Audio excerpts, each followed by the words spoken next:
हम आपदा प्रबंधन के बारे में कुछ महत्वपूर्ण जानकारियाँ आज जानेंगे। जो आपदा प्रबंधन अधिनियम 2005 है, इसमें को 23 दिसंबर 2005 को अधिनियमित किया गया था और इसमें 79 धाराएँ और 11 अध्याय हैं। धारा 2D जो है आपदा को परिभाषित करती है और यह आपदा अधिनियम जो है त्रिस्तरीय संरचना पर आधारित है, जो राष्ट्रीय स्तर, राज्य स्तर और जिला स्तर पर काम करता है।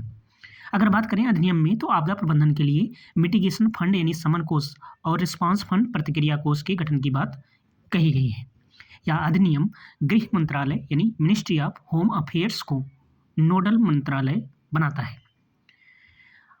साथ ही साथ इसमें कुछ महत्वपूर्ण धाराएं हैं इस अधिनियम से संबंधित, उसको भी जानेंगे, जो कि आपके परीक्षा के लिए महत्वपूर्ण साबित होगी। धारा 3 कहती है कि इसके तहत राष्ट्रीय आपदा प्रबंधन प्राधिकरण का गठन किया जाता है। यह धारा 3 कहती है। धारा 6 में एनडीएमए की शक्तियाँ और उनके कार्यों का उल्लेख किया गया है। धारा 8 जो है, इसके राष्ट्रीय कार्यकारी समिति यानी नेशनल एग्जीक्यूटिव कमेटी का गठन होता है धारा 8 के अंतर्गत। बात कर लें धारा 14 की, तो इसमें राज्य आपदा प्रबंधन प्राधिकरण यानी एसडीएमए के गठन का प्रावधान है। धारा 25 जिला आपदा प्रबंधन प्राधिकरण यानी डीडीएमए का गठन किया जाता है। धारा 44 में राष्ट्रीय आपदा मोचन बल यानी NDRF national disaster rapid force के गठन की बात कही गई है। धारा 46 में राष्ट्रीय आपदा प्रतिक्रिया कोष नेशनल डिजास्टर रिस्पॉन्ड फंड की बात कही गई है। धारा 51 आपदा कार्य में बाधा डालने पर दंड का प्रावधान है, 1 वर्ष तक की जेल या जुर्माना। धारा 52 राहत पाने के लिए झूठा वादा अगर कोई करता है तो उसके लिए भी दंड का प्रावधान धारा 52 के अंतर्गत किया गया है। इसमें 2 वर्ष तक की जेल का प्रावधान है। धारा 54 में अगर कोई आपदा के संबंध में कोई झूठी चेतावनी फैलाने का प्रयास करता है तो उसके लिए भी दंड का प्रावधान किया गया है, 1 वर्ष तक की जेल का। आगे हम देखेंगे राष्ट्रीय आपदा प्रबंधन प्राधिकरण यानी नेशनल डिजास्टर मैनेजमेंट अथॉरिटी के बारे में। और इसमें क्या है, जो एनडीएमए है भारत में, ये आपदा प्रबंधन के लिए एक शीर्ष वैधानिक निकाय है। एनडीएमए के पदेन अध्यक्ष जो होते हैं भारत के प्रधानमंत्री होते हैं, वर्तमान में प्रधानमंत्री नरेंद्र मोदी जी। एनडीएमए के उपाध्यक्ष कैबिनेट मंत्री के समकक्ष होते हैं और इसका गठन 27 दिसंबर 2006 के तहत किया गया, जो आपदा प्रबंधन एक्ट 2005 है।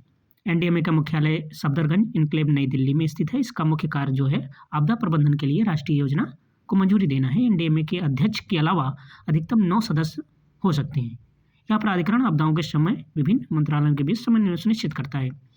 अगला देखेंगे राज्य आपदा प्राधिकरण, जो कि इसके जो अध्यक्ष होते हैं वो मुख्यमंत्री होते हैं एसडीएमए के। ये राज्य स्तर पर काम करता है। राज्य कार्यकारी समिति के अध्यक्ष मुख्य सचिव होते हैं और उत्तर प्रदेश राज्य आपदा प्राधिकरण का गठन 2005 के अधिनियम के तहत किया गया था। जिला स्तर पर जिला आपदा प्रबंधन प्राधिकरण का कार्य जिसके अध्यक्ष जो होते हैं जिला मजिस्ट्रेट होते हैं। स्थानीय स्तर पर इसके सहाध्यक्ष डीडीएमए के सहाध्यक्ष को निर्वाचित किया जाता है।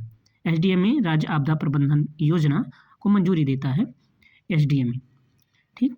और इसके बारे में हम जानेंगे कि राष्ट्रीय या फिर राज्य आपदा मोचन बल क्या होता है, एनडीआरएफ और एसडीआरएफ के बारे में। एनडीआरएफ का पूर्ण रूप क्या है, नेशनल डिजास्टर रिस्पांस फोर्स, राष्ट्रीय आपदा मोचन बल। एनडीआरएफ का गठन आपदा प्रबंधन अधिनियम एक्ट 2005 की धारा 44 के तहत किया गया है।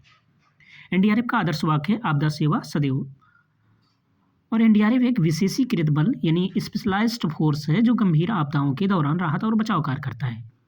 एनडीआरएफ के गठन के लिए सीएपीएफ जैसे बीएसएफ, सीआरएफएफ, सीआईएसएफ, आईटीबीपी, एसएसबी के कर्मियों को नियुक्त किया जाता है। एनडीआरएफ का प्रमुख महानिदेशक जो होता है डायरेक्टर जनरल डीजी होता है, जो आईपीएस रैंक का अधिकारी होता है। अगर बात करें एसडीआरएफ की, तो स्टेट स्तर पर यह कार्य करता है। एसडीआरएफ की तैनाती बाढ़, महाकुंभ, आपातकाल स्थितियों की निगरानी के लिए किया जाता है। कुछ अन्य अगर संस्थाओं की बात करें, NIDM national institute of disaster management, राष्ट्रीय आपदा प्रबंधन संस्थान जो नई दिल्ली में है। एनआईडीएम का मुख्य कार्य आपदा से संबंधित अनुसंधान करना होता है। आईएमडी जो है इंडियन मेट्रोलॉजिकल डिपार्टमेंट, ये मौसम संबंधी भविष्यवाणी, चक्रवात चेतावनी, एक नोडल एजेंसी का कार्य करती है। अगर एनईसी की बात करें, नेशनल एग्जीक्यूटिव कमेटी के अध्यक्ष जो होते हैं वो केंद्रीय गृह सचिव होते हैं।